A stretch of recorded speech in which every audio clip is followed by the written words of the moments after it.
श्री स्वामी समर्थ. तुम्हा सर्वांचं श्री स्वामी समर्थ कृपा या चॅनलवर मनापासून खूप खूप स्वागत.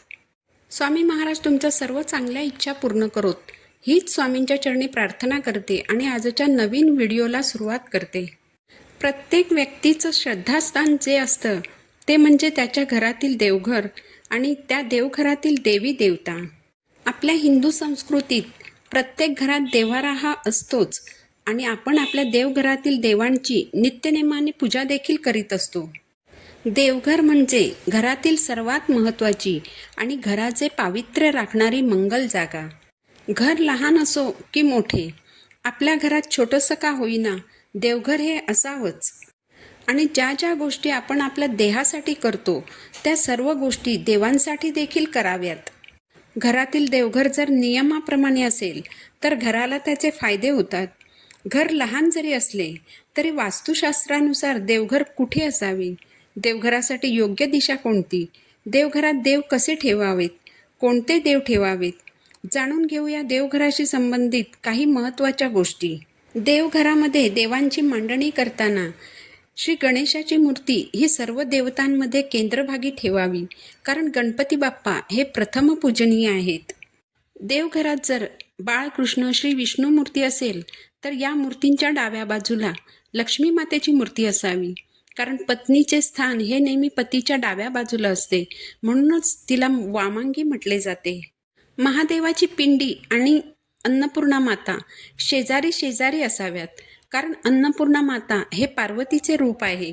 देवघरात शिवपिंडी ठेवताना पिंडीचा निमुळता भाग उत्तरेकडे करावा, कारण गंगा नदी उत्तरेला आहे आणि महादेवांच्या पिंडीवर अभिषेक केलेलं जल हे उत्तरेकडे वाहतं असं मानलं जातं. देवघरात 3 इंचापेक्षा जास्त उंच मूर्ती ठेवू नयेत. जास्त उंच मूर्ती या मंदिरात ठेवल्या जातात, कारण उंच मूर्तींचे जे पावित्र्य राखावं लागतं, पूजा अर्चा करावी लागते, तेवढं पावित्र्य घरात राखणं शक्य नाही. देवघरात कमीत कमी देव असावेत, जेणेकरून देवांची पूजा करणे सोपे होईल. देवघरात गणपती असावा, कुळदेवी अथवा कुळदेवाचा टाक, मूर्ती किंवा तसबीर असावी, इष्टदेवतेचा फोटो किंवा मूर्ती, लंगडा बाळकृष्ण असावा, नंदी आणि नागविरहित शिवलिंग असावं आणि एक तरी देवीची मूर्ती असावी, जसे की अन्नपूर्णा माता, लक्ष्मी माता, दुर्गा देवी. देवघरात एकाच देवाच्या 2 अगर जास्त मूर्ती पूजेत असू नयेत, कारण त्या दोन्ही मूर्ती काम करीत नाहीत. एका देवतेची एक मूर्ती आणि एक फोटो देवघरात चालतो. देवघरात उभा गणपती, नाचणारा गणपती ठेवू नये. उभा गणपती भक्ताला उभा ठेवतो, नाचणारा प्रसंगी नाचवतो, म्हणून वरदहस्त असलेली, डाव्या हाती मोदक असलेली आसनस्थ मूर्तीच देवघरात ठेवावी. देवघरात महालक्ष्मीची उभी मूर्ती कधीही ठेवू नये, यामुळे लक्ष्मी आपल्या घरात स्थिर राहत नाही.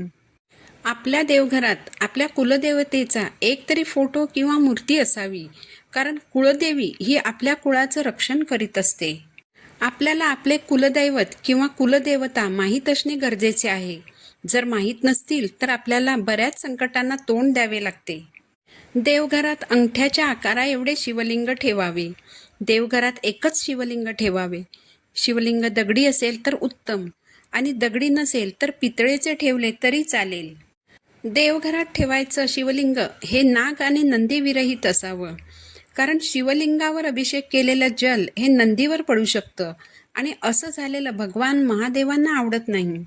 तसंच नंदी हे मंदिरात नसतात, मंदिराबाहेर असतात. भगवान शंकराची लिंगाच्या स्वरूपात आराधना केली जाते, मूर्तीच्या अथवा फोटोच्या स्वरूपात केली जात नाही, कारण भगवान शंकरांचा फोटो हा स्मशानात असतो. त्यांचा फोटो देवघरात ठेवायचा नसतो. देवघरात उजव्या सोंडेचा गणपती ठेवू नये. त्याचे शास्त्र खूप कठीण आहे आणि त्याचे ओवळे सोवळे पण कठीण आहे, त्यामुळे डाव्या सोंडेचा गणपती देवघरात ठेवावा. परंतु जर तुमच्याकडे पूर्वीपासून उजव्या सोंडेचा गणपती असेल आणि तुम्हाला तो लाभदायी ठरत असेल तर राहू द्यावा. बऱ्याच लोकांचा असा गैरसमज असतो की महादेवाची पिंड ही तुळशीमध्ये असावी, परंतु महादेवाची पिंड ही तुळशीमध्ये नाही तर देवघरात असावी. तुळशीमध्ये शाळीग्राम असावा. तुळस ही विष्णुप्रिय आहे आणि शाळीग्राम हा महाविष्णूचे प्रतीक आहे. देवघरात ठेवून पूजा करण्यासाठी पारंपरिक मूर्तीच श्रेष्ठ मानल्या जातात. देवघरात भंगलेल्या, तुटलेल्या किंवा तडा गेलेल्या देवांचे फोटो किंवा मूर्ती ठेवू नयेत. यामुळे घराला दोष लागतो. अशा मूर्तींचं विधिवत विसर्जन करावं आणि नवीन मूर्तींची विधिवत स्थापना करावी. तीर्थक्षेत्रांमधून घेतलेल्या मूर्ती, भेट म्हणून मिळालेल्या देवांचे फोटो अगर मूर्ती देवघरात ठेवू नयेत. देवघरात जर शंख असेल तर त्याचे निमुळते टोक हे दक्षिणेकडे करून ठेवावे. देवघरात शाळीग्राम असेल तर त्यावर कधीही अक्षदा वाहू नयेत. लाकडापासून बनवलेलं देवघर हे सर्वात योग्य मानलं जातं. सर्वात उत्तम लाकूड म्हणजे काळे शिसव, त्या खालोखाल सागवान लाकूड. जंगली लाकडाचे देवघर शक्यतो बनवू नये. जंगली लाकडापासून बनवलेल्या देवघराला चिरा पडतात.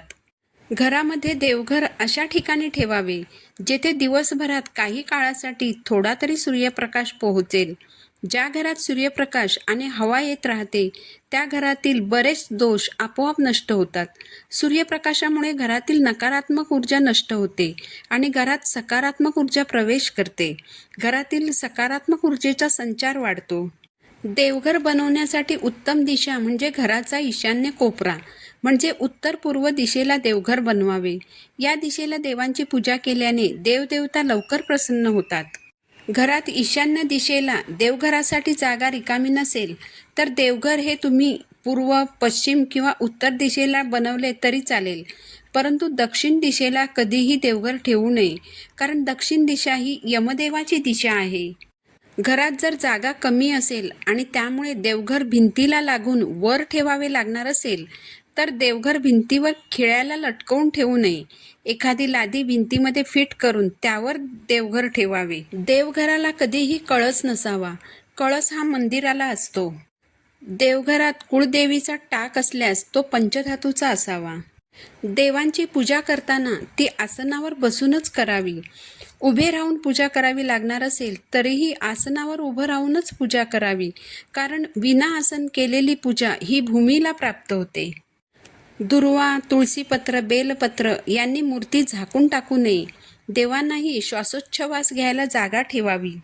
जर शक्य असेल तर सकाळ संध्याकाळ दूध साखरेचा नैवेद्य देवांना अर्पण करावा, कारण दूध हे पूर्ण अन्न मानलं जातं. साखर न विरघळवता कडकडीत गरम दूध नैवेद्यासाठी कधीही ठेवू नये. आपणही असं दूध पित नाही, त्यामुळे असं गरम दूध देवांनाही अर्पण करू नये.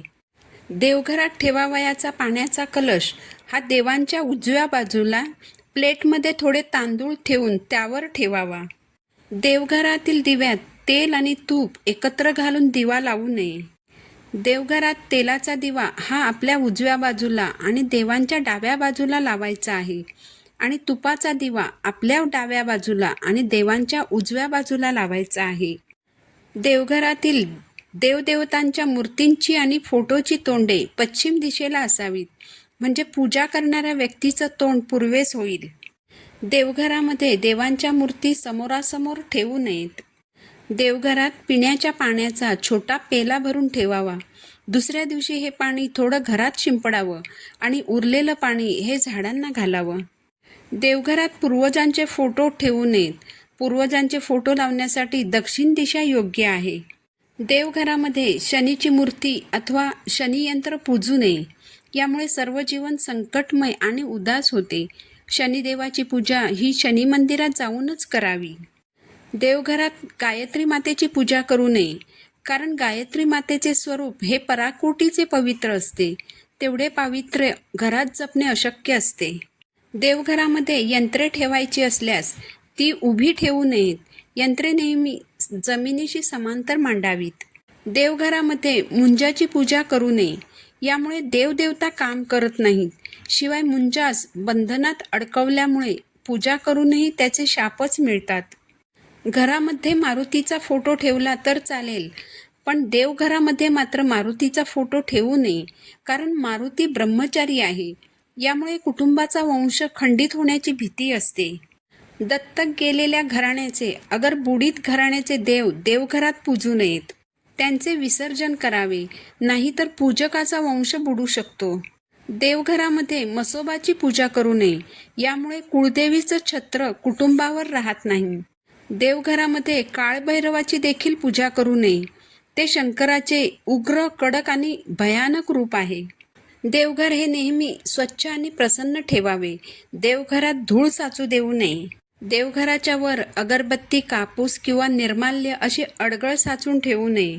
देवांना कधीच एका हाताने नमस्कार करू नये. देवघरातील समईच्या ज्योतीवर निरंजन किंवा इतर कोणताही दिवा पेटवू नये. म्हणजेच एका दिव्याने दुसरा दिवा कधीही पेटवू नये. घरामध्ये ज्या ठिकाणी देवघर असेल तेथे चामड्यापासून तयार केलेल्या वस्तू, चप्पल, बूट घेऊन जाऊ नये. वरील नियमांमधील सर्वच नियम आपल्याला पाळता येतील असे नाही, परंतु जेवढे जमतील तेवढे जास्तीत जास्त नियम आपल्या देवघराच्या बाबतीत आपल्याला पाळायचे आहेत. असे काही नियम पाळल्याने आपल्याला प्रसन्न वाटते. ही माहिती जर तुम्हाला महत्त्वपूर्ण वाटली असेल तर चॅनलला सबस्क्राईब जरूर करा. पुन्हा भेटू नवीन व्हिडिओसोबत. श्री स्वामी